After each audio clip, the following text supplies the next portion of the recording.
নমস্কার, অ্যাস্ট্রোলজার অপর্ণা দত্ত বলছি মাসিক রাশিফলের সিরিজ নিয়ে। বৃশ্চিক রাশি, বৃশ্চিক লগ্ন আজকের আলোচ্য বিষয়। দেখুন, বৃশ্চিক রাশি হচ্ছে জোডিয়াকের 8th হাউস, মঙ্গলের ঘর, এবং মাসের শুরুতেই কিন্তু মঙ্গল রাহুর দ্বারা আক্রান্ত কথাটাই বলবো, কারণ আক্রান্ত হয়েছে আপনার কোন ভাবে? পঞ্চম ভাবে। পঞ্চম ভাব হচ্ছে আমাদের ইন্টেলিজেন্সির জায়গা, বুদ্ধির জায়গা, হ্যাঁ। এবং বুধ হচ্ছে অষ্টমের লর্ড। অষ্টমের লর্ডকে নিয়ে রাহু এবং মঙ্গল আপনার পঞ্চম ভাবে বসে আছে। যারা ধরুন সন্তান রিলেটেড সমস্যায় ভুগছেন, ছেলেমেয়েরা পড়াশোনা করছে না, এই জায়গাটা আরো চরমে উঠবে, কারণ পঞ্চম ভাব হচ্ছে আমাদের মহিলাদের ক্ষেত্রে কিন্তু সন্তানের হাউস। এবং এছাড়াও পঞ্চম ভাব বুদ্ধি, ইন্টেলিজেন্সির জায়গা। সেখানে ভেনাস কিন্তু এক্সল্টেশনে বসে থাকলেও এখানে কিন্তু ম্যালিফিক প্ল্যানেট, মানে যত অশুভ গ্রহ কিন্তু এখানে সমাবেশ করেছে। সুতরাং কোনো কিছু মানসিক দিক থেকে আপনারা কিন্তু সিদ্ধান্ত নেবেন না, কারণ কোনো বড়সড় সিদ্ধান্ত নেওয়ার জন্য কিন্তু আপনার সময়টা ঠিক আপনার সঙ্গ দিচ্ছে না। ষষ্ঠভাবে রবি আছে, আপনার ষষ্ঠভাবে রবি এখানে কিন্তু খুব ভালো পজিশনে রয়েছে। মে মাসটা ভোট থাকবে, মে মাসের 15 তারিখের পরে রবি শিফট হবে, আর জুপিটার কিন্তু মে মাসের প্রথমে আপনার সপ্তম ভাবে চলে যাবে। সুতরাং রবি যখন ষষ্ঠভাবে একা হয়ে যাবে, তখন আপনার কিন্তু রবি ষষ্ঠভাবে যে জায়গাটা আনে সেটা হচ্ছে আপনার নিজস্ব ফ্যামিলির লোকজন, ফ্যামিলির গুরুজন, যারা ধরুন আপনার ফাদার ফ্যামিলি, তাদের সঙ্গে কিন্তু আপনার মতবিরোধ আসবে এবং সেক্ষেত্রে কিন্তু আইনগত সমস্যারও কিন্তু একটা সম্ভাবনা রয়েছে। সুতরাং এই জায়গায় এই ট্র্যাপে কিন্তু আপনারা পা দেবেন না যতদিন জুপিটার আছে। মে মাসের 1 তারিখের পরে কিন্তু আপনার রবি কিন্তু একলা হয়ে যাবে। সুতরাং আপনাদের কিন্তু এই জায়গায় ট্র্যাপে পড়ার সম্ভাবনাও আছে। আমার অ্যাডভাইস হবে মে মাস থেকে জুন মাস পর্যন্ত আপনারা বিষয়টা একটু ইগনোর করুন, কারণ এখানে কিন্তু রবি যখন এক্সল্টেশন সাইনে থাকে এবং ষষ্ঠভাবে থাকে, আপনার কিন্তু একদম গভর্নমেন্ট রিলেটেড এবং বড় বড় শত্রু কিন্তু আপনার লাইফে চলে আসবে।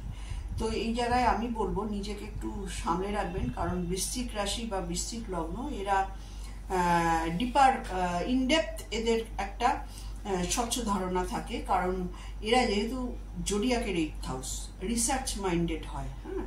সুতরাং এই জায়গাটা আপনারা যখনই এই ধরনের প্রবলেম ফেস করবেন, অ্যানালিটিক্যাল হয়ে যান, এবং অ্যানালিটিক্যাল হয়ে আপনারা সেই জায়গাটা জাজমেন্ট করে তবেই কিন্তু আপনারা সিদ্ধান্ত নেবেন, কারণ এখানে কিন্তু একটা পসিবিলিটি আছে।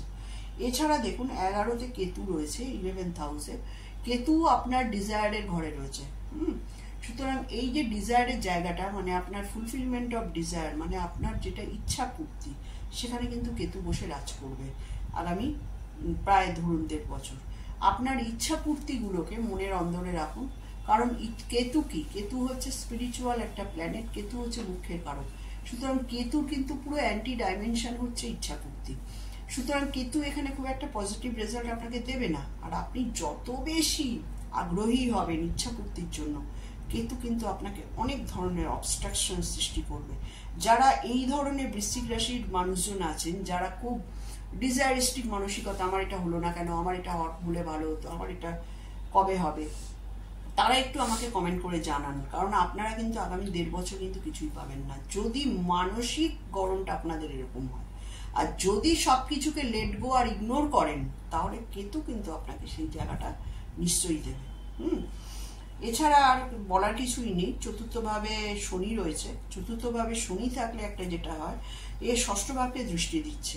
ষষ্ঠভাবকে দৃষ্টি দেওয়াতে আপনার কিন্তু একটা জবের ক্ষেত্রে একটা সিকোয়েন্সটা এমনই হবে যেন জবটা ক্লোজ হয়ে আসছে, জবটা করতে ইচ্ছে করছে না, এবং প্রচুর খাটুনি।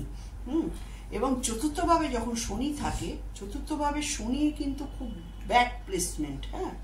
চতুর্থ ভাব হচ্ছে চন্দ্রের ঘর, জোডিয়াক সাইনের 4th হাউস, মানে কি মুনের ঘর। সেখানে শনি থাকা মানে কি একটা জলের মধ্যে, শনির মধ্যে একটা ঠান্ডা হার্ড প্ল্যানেট পড়ে গেল। সুতরাং এখানে শনি কিন্তু ইনঅ্যাক্টিভ হয়ে যায়।